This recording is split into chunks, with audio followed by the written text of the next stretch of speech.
Dana Abercrombie, the Koalition. Thank you so much for speaking to me. I love this. This was absolutely delightful.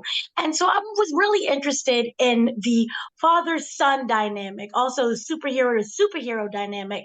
How do you feel that one influences the other, especially when it comes to Bruce, Batman, being such a kind of like a helicopter parent? Well, I think so. He is Batman who's got all this super hyper focused energy, right? And that's who he's Mhm. always been. And now he's taken all of that energy and all of that focus, and he's put it into being a dad. And he can do that because he's completely cleaned up Gotham. There's no more criminals. There's no more crime. And so he's still Batman, but instead of putting all that focus into Batmaning, now he can put it into being a parent. And we affectionately call it he's a Batcopter dad. Right?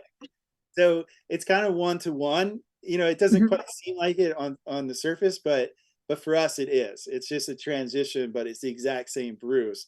It's just he's a dad though.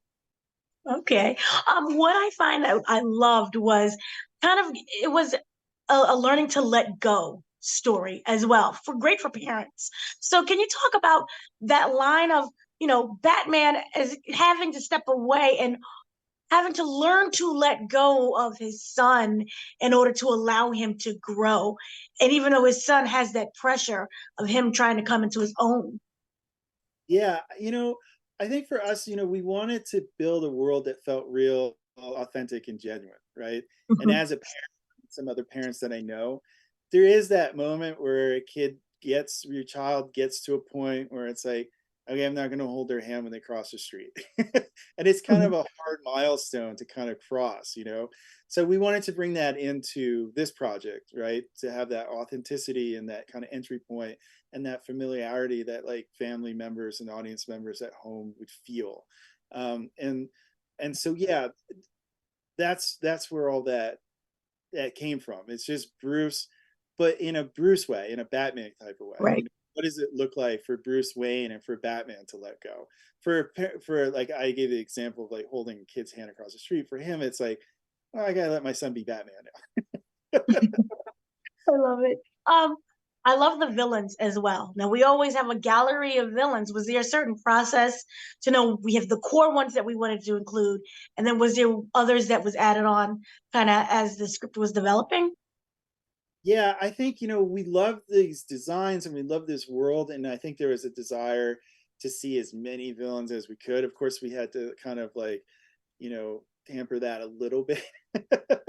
But, Mhm. there always was a strong desire to see a lot of rogues gallery and a lot of big villains, and also just to elevate the stakes, right, for this little kid against all these really horrible villains. Mhm. But of course, we found other ways to get some other ones in there. We got Scarecrow in the beginning, and we got the Riddler in the beginning, and we are doing a series, Bat Family, after this. So we're going to have an opportunity to Mhm. see a lot more villains coming up in the year or so to come. Was there any Easter eggs that may have been missed? That may have been missed. Yes, maybe perhaps Carmine Infantino might have been missed. So Carmine Infantino is in there. He's caricatured. He's a guy who gets hit with. He's got a cup of coffee and he gets hit by a Yeah. van.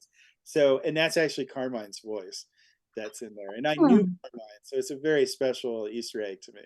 It's a very, I know his family too, so that one's super important to me. But there's so many. I mean, it's littered with Right. there's these ones like the bat phone and the nipples. But then the goofy puns of freeze. So yeah, it's a lot of fun stuff. I mean, we're nerds and geeks ourselves, so of course we put Mhm. some of that in there just for ourselves. I love the animation style. Can you talk about the influences of that? Yeah, so we wanted the project to be driven by Christmas. So that's kind of Mhm. where it all began. It's like, we wanted to feel like a picture book, which is why we have like a monochromatic color scheme and what have you. Um, but at the same time, it's like we needed some humor to it, and then it's also Batman, so we need some grit and some kind of crudeness to it as well. And we landed on Ron Searle as an inspiration because his sketches are both very loose and kind of visceral while Mhm. they're also very funny. And so, and that was a really fun space to explore, to figure out how to translate that into animation. But yeah. Wonderful. Thank you so much for speaking to me. Superb job. So much fun. So Thank thank you.